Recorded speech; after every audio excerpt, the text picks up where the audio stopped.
You're tuning in to another episode of Unmasking Autism with AFO. I am your host, Carly Marissa Dummett. This podcast does discuss topics and themes that may be triggering to some listeners, so viewer discretion is advised.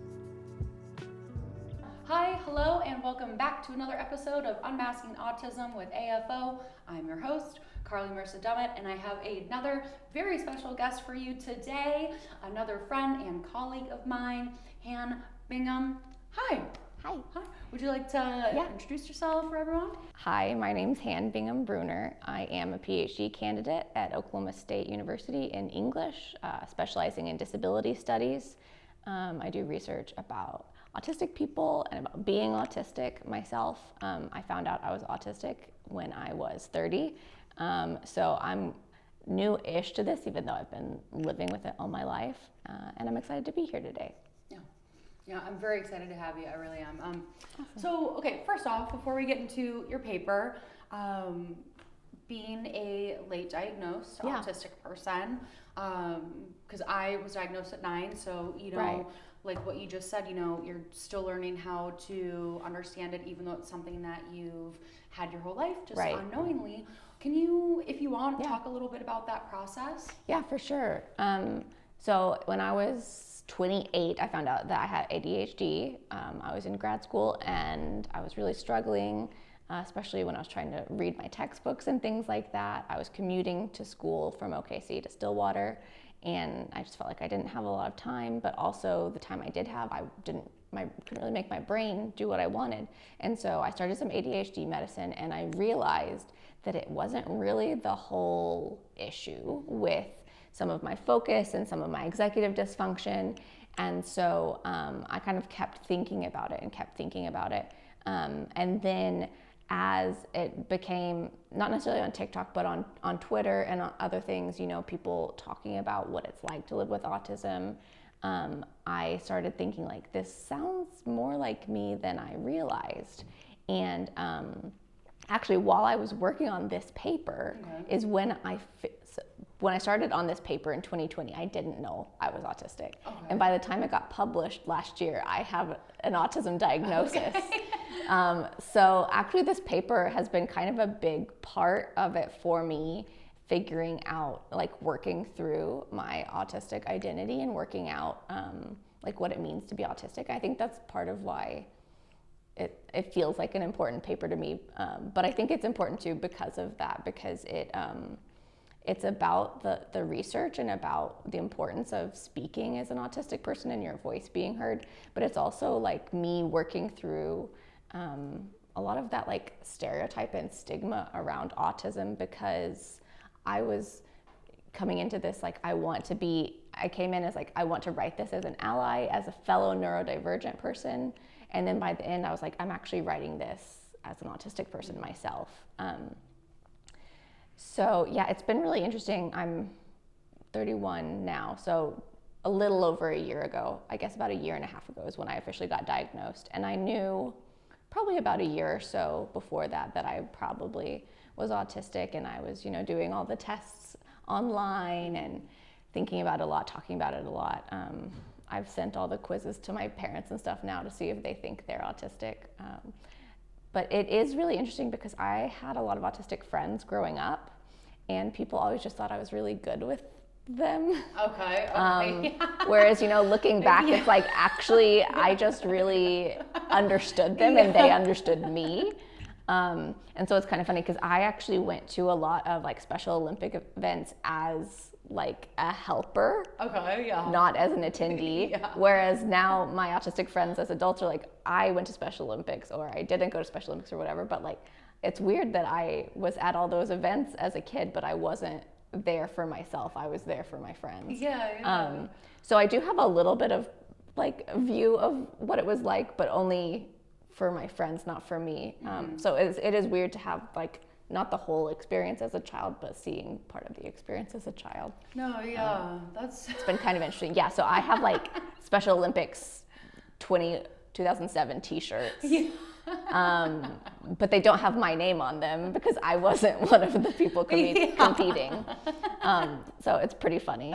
Yeah.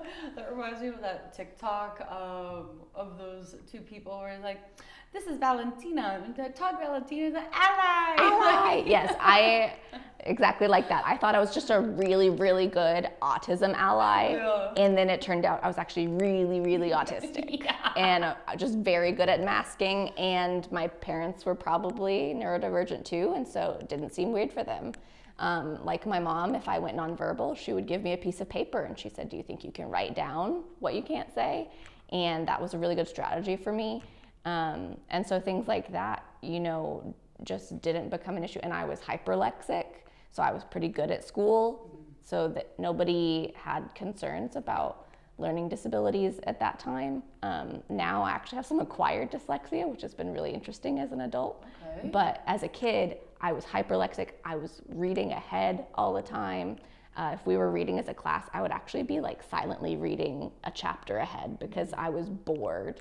And I loved reading. Yeah. At one point in 8th grade, I started reading books upside down because I wanted to challenge myself. Okay.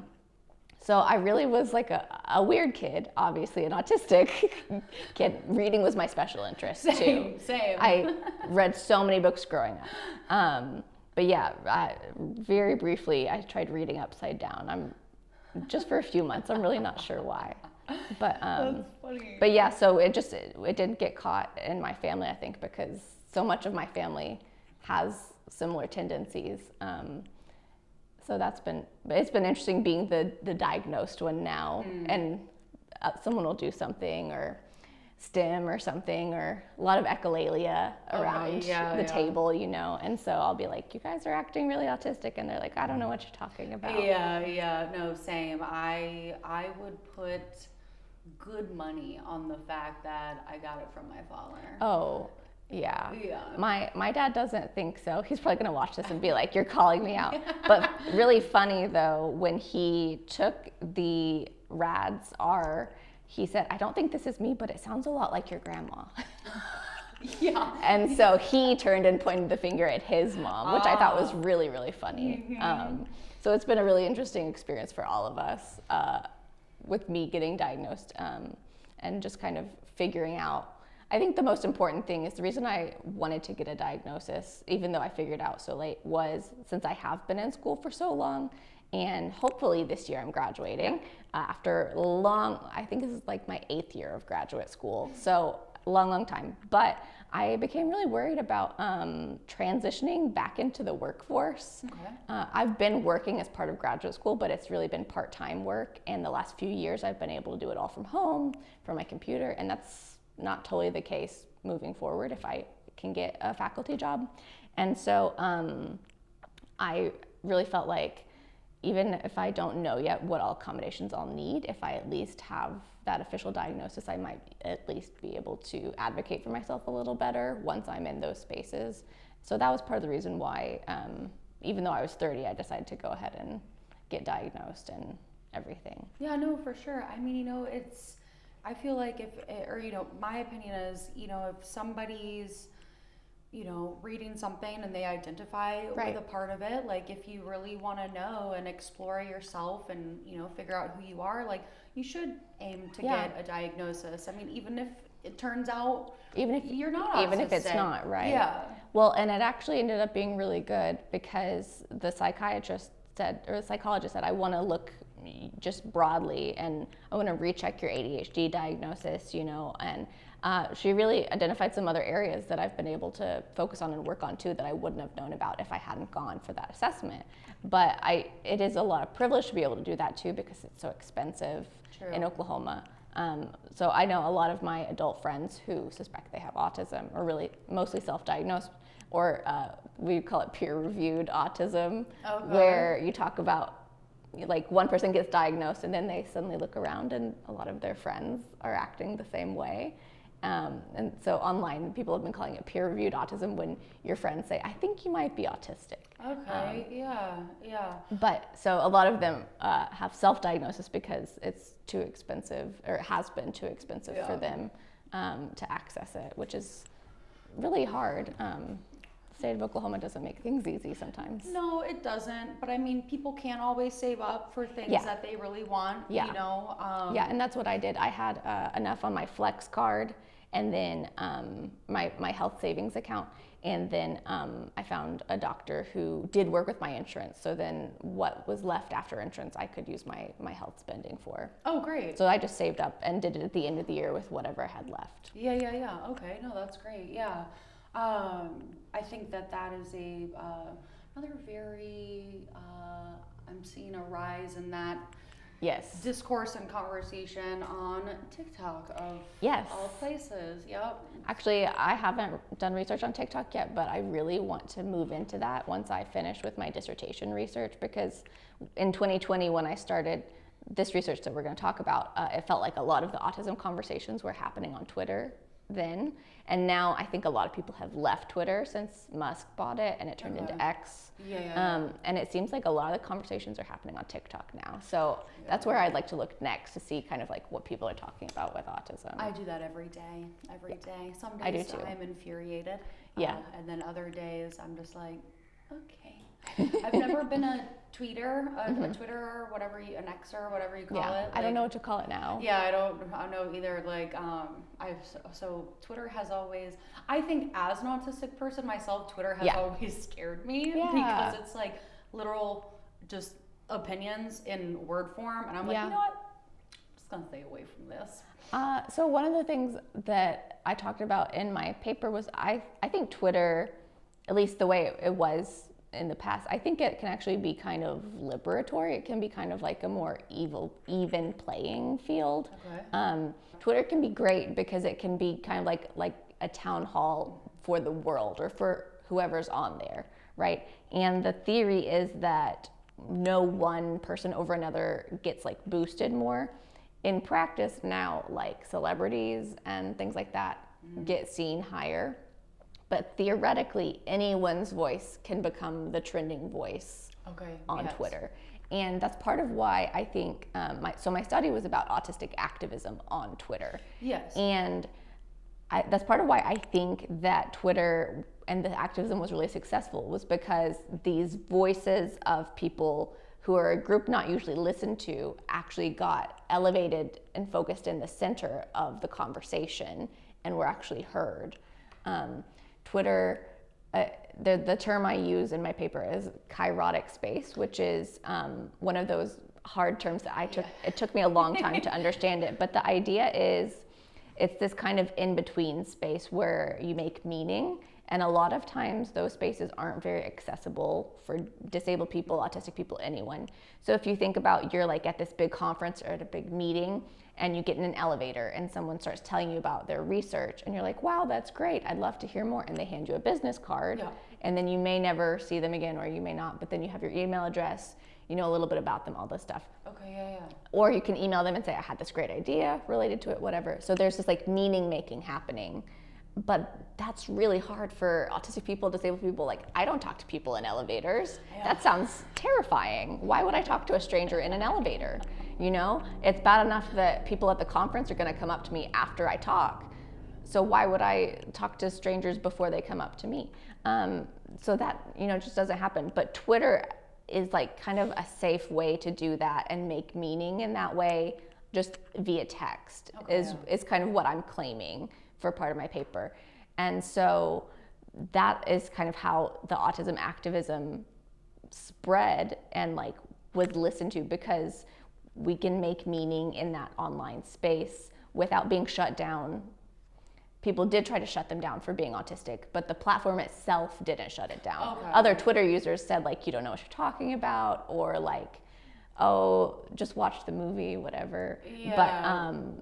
But Twitter itself as a platform allows voices and meaning making in a way that autistic people can actually be heard, or at least they could in 2020. I don't really know about it now. No, I haven't looked at Twitter.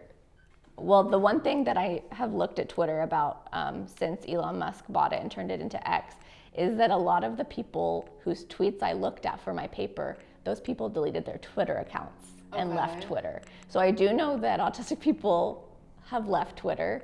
Not everyone, obviously, but a lot of people, or a lot of accounts that are not active anymore, things like that. So it's been kind of interesting to see that, like, it seems like a much smaller group of people are still on there, or it's like the people who had kind of followings are the ones that are still on there. I have an alert for when certain people talk about autism on Twitter, just so I can kind of keep up with the discussion. And it's just like a few key people that talk about it now, whereas before it was like a ton of people, and it wasn't all people whose like profile was about being autistic. It was just people using their account in a casual way sometimes, but yeah, no, I mean, I have one, and, you know, and I mean, but I've just never, I don't know, for me, it's just always seemed really overwhelming. And then like when cancel culture started, and I started noticing how like most people who are being canceled, like people were digging through their Twitter accounts and finding old things. I mean, it's still happening now with like the funny example of this is they tried to do it with Travis Kelce, and they just found really funny, silly things. They didn't find anything bad about him, but they found like, man, I'm about to eat a great sandwich. Like really just like hilarious stuff that kind of reaffirmed that he's a nice person. Whereas, like you said, a lot of times people find like racist things or like really ableist things. And that's kind of what was going on.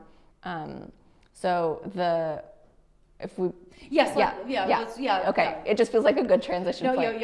So what happened in 2020 was Sia came out with this film, or the trailer came out in 2020 for Music, which was supposed to be about an autistic girl named Music. Her special interest is music, so she's named Music, but she's nonverbal, so I don't know how she named herself Music. Anyway, I didn't actually watch the film because I heard such awful things about it from my research that I decided to release myself from that duty. But the movie is about Music, her parents dying, and she's taken in by her older sister who's a drug dealer. But actually the story really is about like her sister's journey as a caretaker and like former druggie. So it's not even really about Music. But the actress that played Music is not an autistic actor.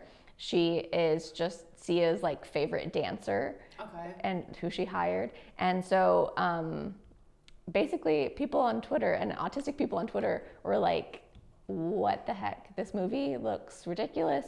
Why didn't you have an autistic actor?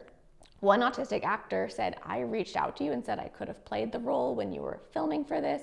And Sia on Twitter got really upset, and actually there's all these tweets that she deleted, but I saw them before they were deleted, luckily. But she said things like swearing at them, saying, why don't you just watch my movie before you critique it, saying things like, maybe you're just not a good actor, to the autistic actress. So really this implication that autistic people can't act. She said that she had initially tried to hire a couple autistic people and they couldn't handle being on the film set. But lots of autistic people act like they're... Mine are trained actors. Exactly. And like right now, you know, there's a musical on Broadway with 7 autistic actors playing autistic characters. What? Yeah, it's called How to Dance in Ohio. It actually only runs through this week. But I got to see it while I was in New York earlier this year, and it was amazing. It's called How to Dance in Ohio, everybody. Anyway, so like, obviously autistic people can and do act, like you said.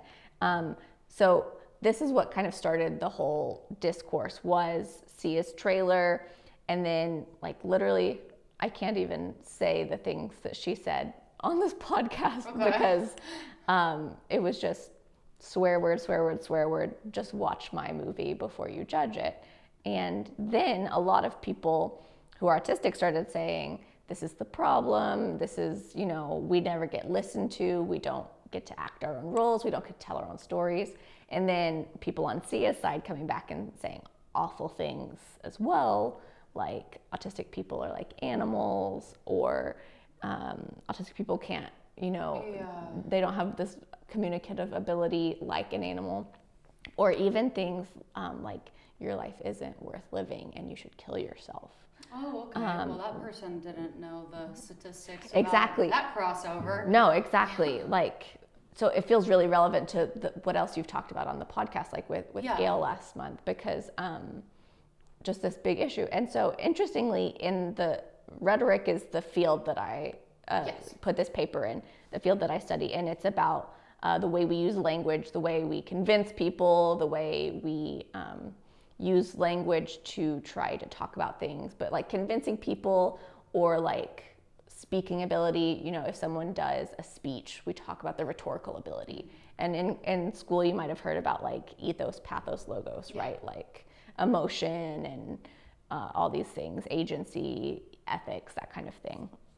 So instead of those kind of basic ones, I tried to look at embodied rhetoric, which is about like the lived experience of communication. And that often doesn't get looked at for autistic people because there's this idea that there's like a disconnect with our brains and our bodies. There's also this idea in rhetoric, and really going back to like the beginning of rhetoric in like Greek days, that says to be rhetorical is what separates humans from animals. And so the fact that these people were saying that autistic people were like animals was like really sticking this claim that's been said many times before, right? That autistic people can't communicate, or that we're not good speakers, or, you know, whatever the case may be. And so what I found really exciting was that all these autistic people, not only were they countering and saying, no, that's not the case, but they were also showing it with the way they responded to people on Twitter. Yeah. And so what I did was I looked at a bunch of tweets. I pulled like 900 tweets. I didn't look individually at all of them, but I found like themes across all of them. And the main themes were all about like autistic people have to be listened to about autism. And also that like things like music, things like Sia's film, autistic people have to, you know, be the authority and be in those projects, or actually the ones doing those things, telling those stories in the first place. And then the third one was also, the third kind of main theme I found was actually all these rhetorical tools that autistic people on Twitter were using to counteract people saying they're not rhetorical, which was really kind of funny. So there were all like this really cunning and just like the sarcasm. And people, you know, like to make stereotypes and assume that autistic people don't understand sarcasm. Yeah. One of the really funny ones I saw that's in my paper is someone marks their sarcasm in their tweet with little asterisks.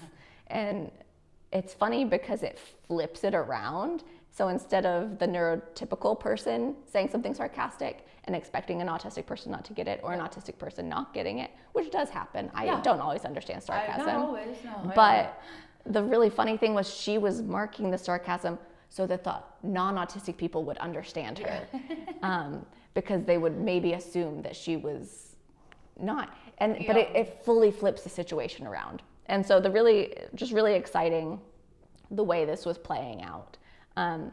The other great thing that happened though, so after I looked at the tweets from about 2 days around when the trailer was released, just like right when people were first talking about this, I decided I also want to go look at the tweets when the movie itself came out in 2021 in February. And there were way fewer tweets. And I was like, what is going on? So one of the other things I realized was what was happening in 2020, along with the tweets I was looking at, was there was another hashtag where people were saying, when her movie comes out, we're not going to talk about it. We're not going to give her the publicity.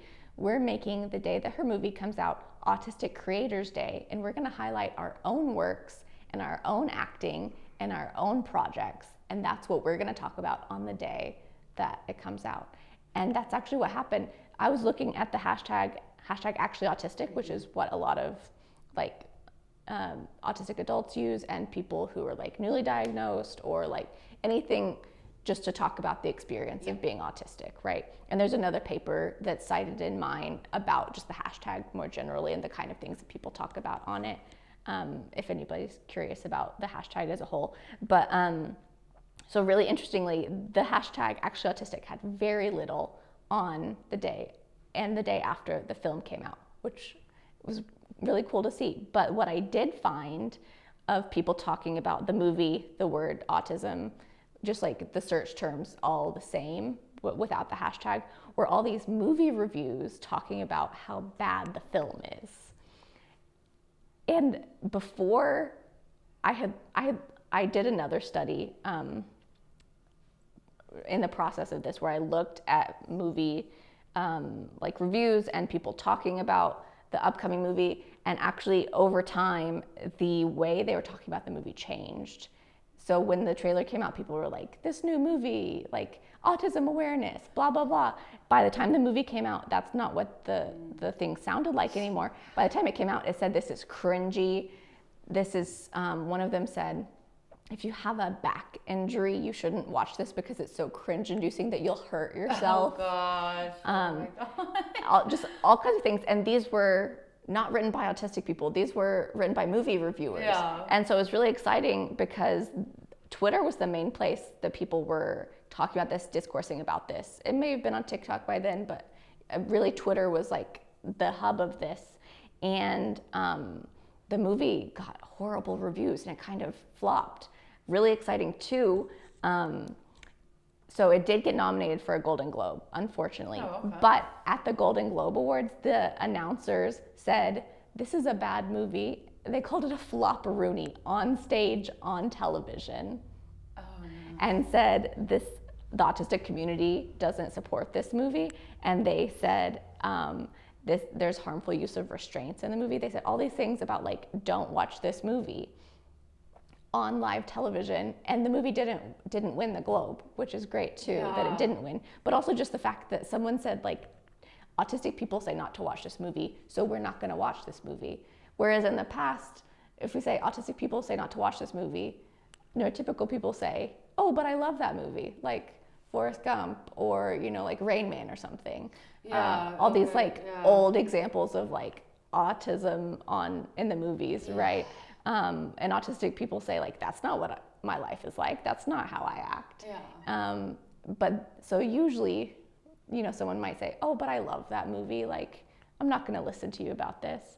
But in this case, they listened to autistic people. And actually, months later, after I finished the study and I was still writing all this up, I was teaching a class about disability justice at OSU. And one of my students, we were talking about ableism, and she said, yeah, like that Sia movie was really ableist. She had no idea that this was my research topic. And so it's actually like spread and disseminated that this is not a movie you should watch. And it's because of Twitter and autistic people using Twitter.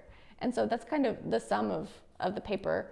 Part of the paper is that it's really exciting that online activism worked, but also that autistic people got listened to. Yeah. So that's kind of some of it. But I know you had some specific questions about the paper too. No, I mean, I think it really is interesting, you know, like I forgot about Rain Man there for a second. Right. But we all like to block it out of our minds. I think or like, what's the Johnny Depp one?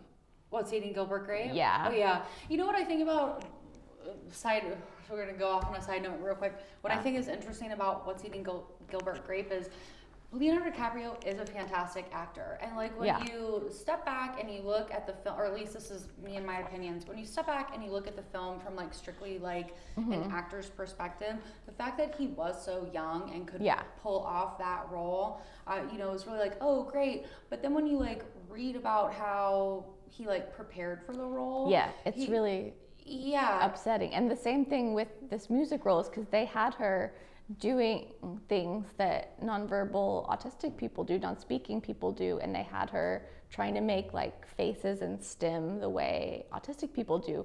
And so when it's not an autistic person doing that, and when it's a not autistic person telling you to do that too, it just becomes really cringy and uncomfortable. Yeah. There's screenshots of her making these faces that it looks like she's making fun of autistic people. Okay, yeah. And so, again, I don't recommend the movie. I haven't watched it, but I also don't recommend it.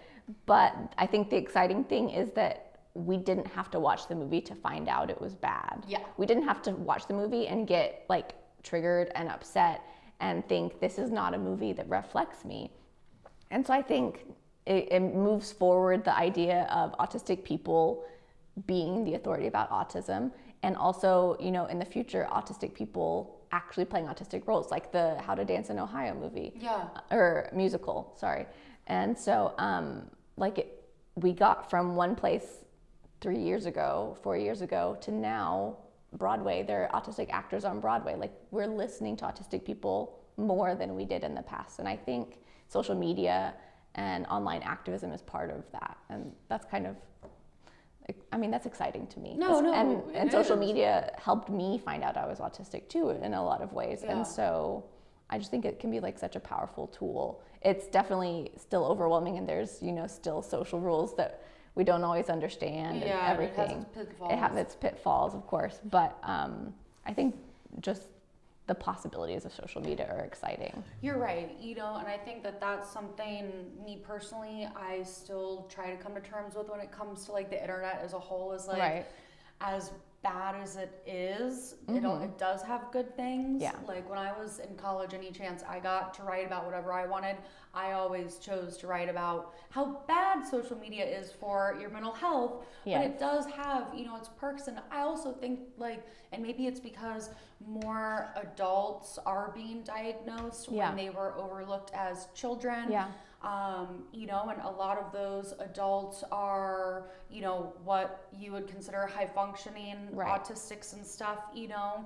It sort of is allowing us a broader platform, and just like what you're saying, you know, and it's giving people the ability to understand that like not all autistic people are level 3s and nonverbal. There's a lot of different ways to be autistic. Exactly. And especially like and again, with the thing with the movies is, if that's the only picture you had of autism, I was never going to say, I feel like Forrest Gump, or I feel like Rain Man, right? That's not my experience. Or I Am Sam. Yeah.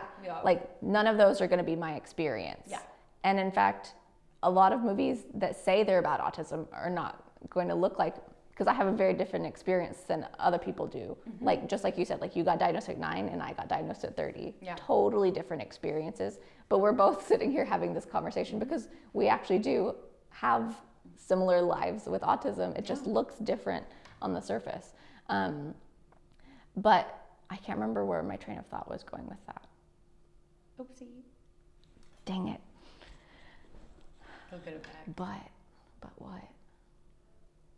We're talking about the representation. Yes. Yeah. Okay. Let's see if I can backtrack. Yeah, so I got part of my point about not looking like that. Oh, okay. Yeah. So the point being that, online we're getting this broad view of what it looks like to be autistic, or what it looks like to be an autistic adult, what it looks like to be an autistic AFAB, assigned female at birth, right? What it looks like. Even one of my friends who's assigned male at birth, he never thought that he was autistic because he didn't fit the male criteria. But actually looking at the female criteria, that's a lot more similar to his experience. Okay. And so just like the spread of all this online has been, I think, really good. I think it's good. Yeah. And I think to find out you're autistic is a good thing. I think that's the other thing that this can all really work to destigmatize. And I think like the tweets and the way they're using rhetoric and the way they're using language to say it's not bad to be autistic is important, because a lot of those movies, right, it seems like being autistic is bad, or it's bad for your family, or it's so hard, it's so awful. But actually for me, being autistic explains a lot of things. It's very fun. I've decided to like really lean into the things I love because I know they give me joy. I have a wall of Hello Kitties in my office. Oh, I love Hello Kitty.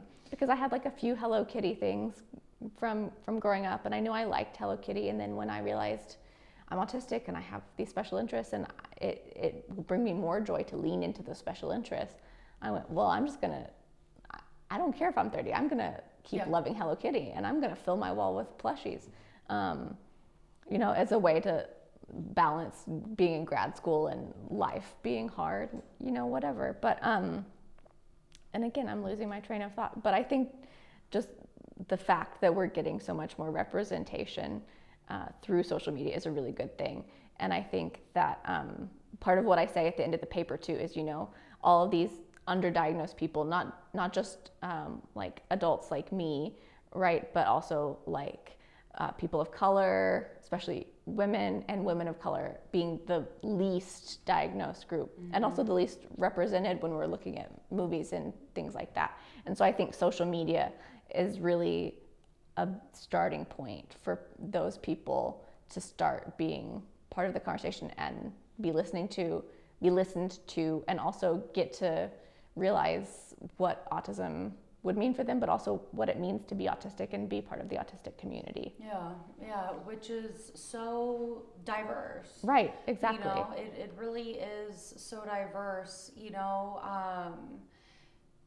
and I think like what you said, like autistic people don't, you know, and there might be some that do, but I mean, I'm not one of them, you aren't one of them, you know.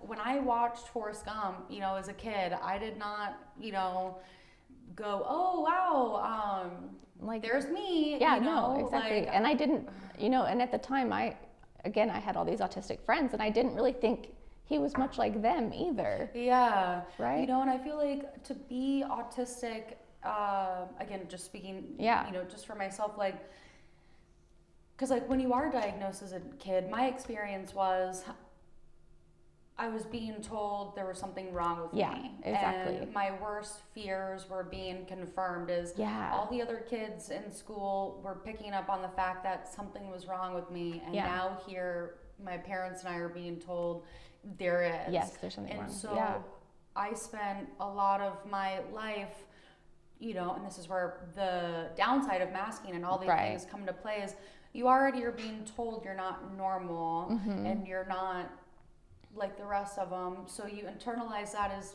something's wrong with me, and then you spend your life trying to figure out how to fit in and appear normal. And I'm also trying to lean into the, you know, like, well, I'm not normal, that's okay, it doesn't mean that that's like a bad thing, okay? Like if you don't understand it, you just, I'm not for you, buddy, okay? But like there's people out there that I will be for, and you know, trying to like destigmatize what being autistic is for myself. Exactly. And I think that's part of what this did, was really destigmatizing being autistic online, and for all those people that were saying the awful things about autism. And even for Sia herself. Sia herself has now come out and said she got an autism diagnosis. Oh, really? Which is kind of wild. I need to do a separate paper about that, because I don't know how to feel about that. Okay. I want to be the person that says, if you're autistic, you're welcome in our community.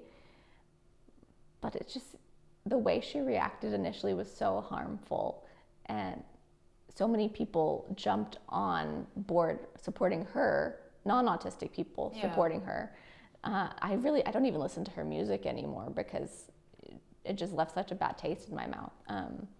So I have a hard time with her saying, sorry guys, I'm autistic too. Like, that doesn't mean you can't be harmful. That doesn't mean that you didn't do something that you shouldn't have done. You shouldn't have made this movie, or you shouldn't have done it the way you did it, or whatever. Or maybe just not said some of the things. Or even just not sworn at people on the internet and told them they were bad actors for being autistic. Like, a lot of ways to go about it. It's funny, you know, I personally, I just think specifically Meisner helped me a lot in my early 20s feel less abnormal and be like, oh God, maybe I can swim through life a little easier. But for me, I always liked acting because for some reason in my brain, it was easier for me to pretend to be somebody else. And like outwardly study what someone else is like and then be that person. And I always kind of felt like, well, you can't judge me because I'm not even me. That's not even me. I'm being somebody else, so you can't judge me regardless. But that's, you know, a lot of great actors are autistic. Dan Aykroyd, one of the funniest comedians around, he is autistic. Daryl Hannah, Anthony Hopkins. He has autism, you know? Exactly. There's actually like so many autistic actors, and I think, like you said, like, because we do have this practice of masking, then we also can be really good actors because we focus in, make it our special interest and become it.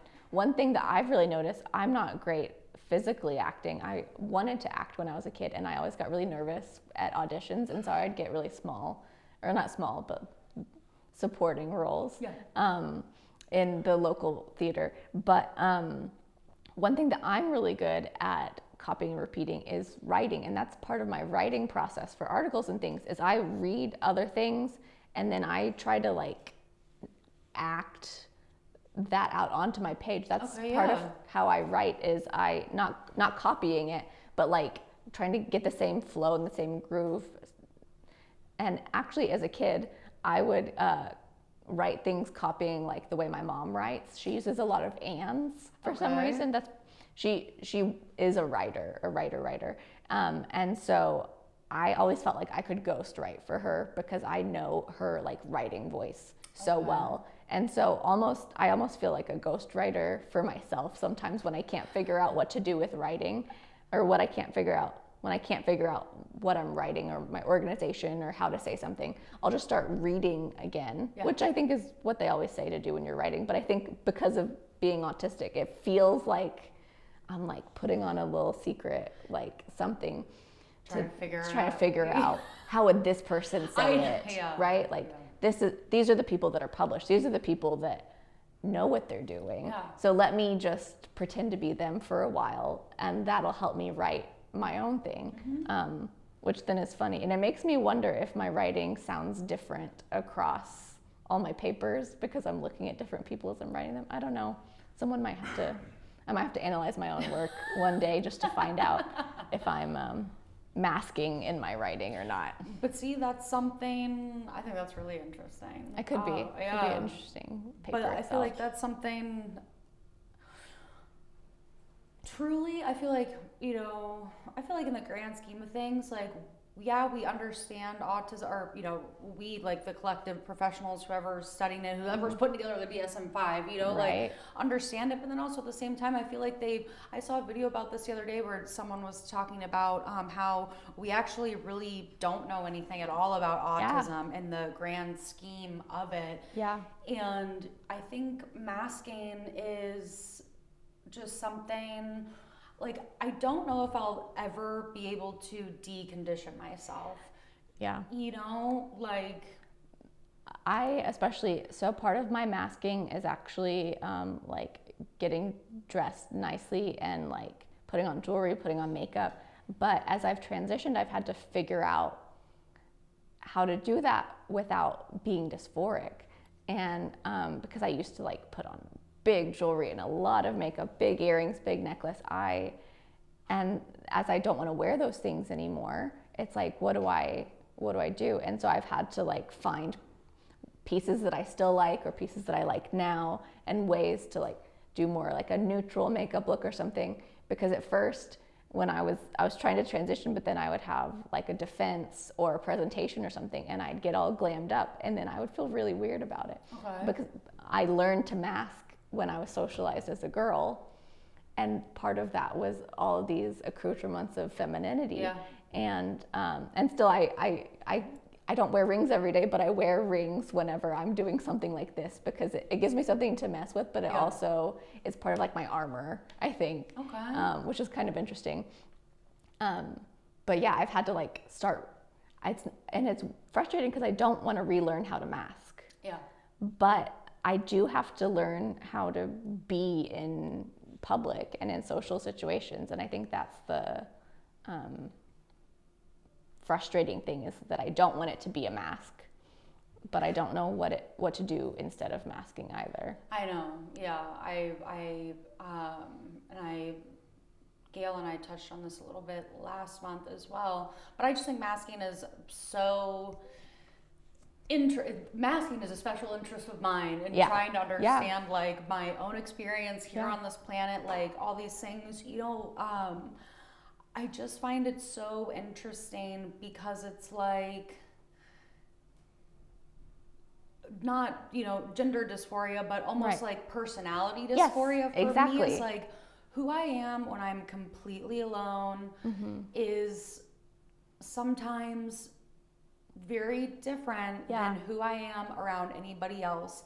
And the few times I have really gotten comfortable, like with, you know, boyfriends I've had, every time I feel like, okay, I'm at the point where I don't have to mask with you, I can just be my totally organic, genuine, autistic self. Right.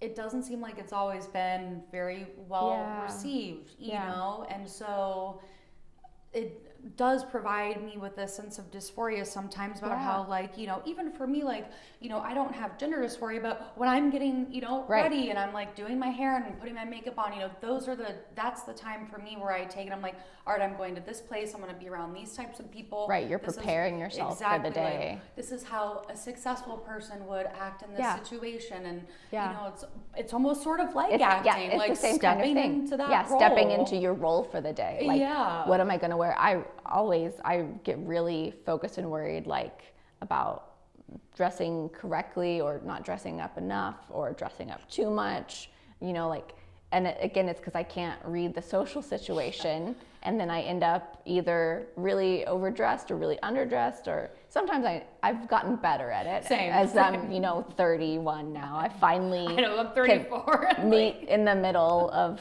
just aim for the middle, you know, don't go over, don't go under, just, you'll be fine as long as you look presentable, right? But I mean, I think for me, I know Gail kind of touched on this last time too, but for me, gender and autism ended up really connected because it was around the same time that I was figuring both out. This kind of, you know, there's a kind of a stereotype that people went into lockdown and came out trans. Oh, okay. And for me, it's that I already knew I was non-binary, but I was a lot more still feminine and non-binary before the pandemic, and I was using she, they then, whereas I'm just they, them now.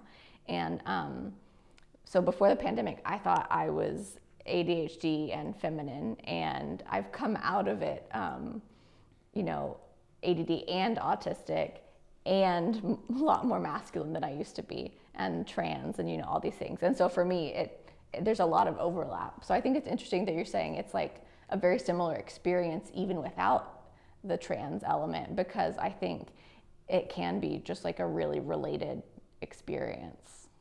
Yeah, you know, it's almost like, if I were to be really honest, which this is, you know, the point of the podcast is, and I know that this is not the proper term, but for lack of a better one right now, I feel like age dysphoria. Yeah. Where, you know, so when I was diagnosed, they also told my parents that I was about 7 years behind developmentally. Right.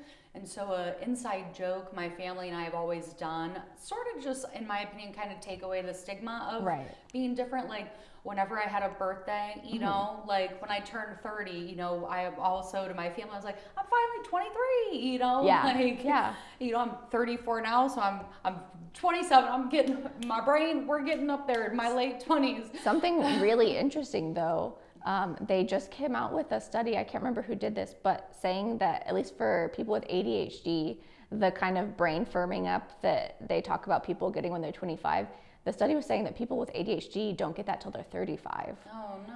So, right? So I was like, maybe there really is, because I feel like, I feel, I mean, again, I have my Hello Kitty wall, and I love bright colors, and, you know, I love collecting little toys and things.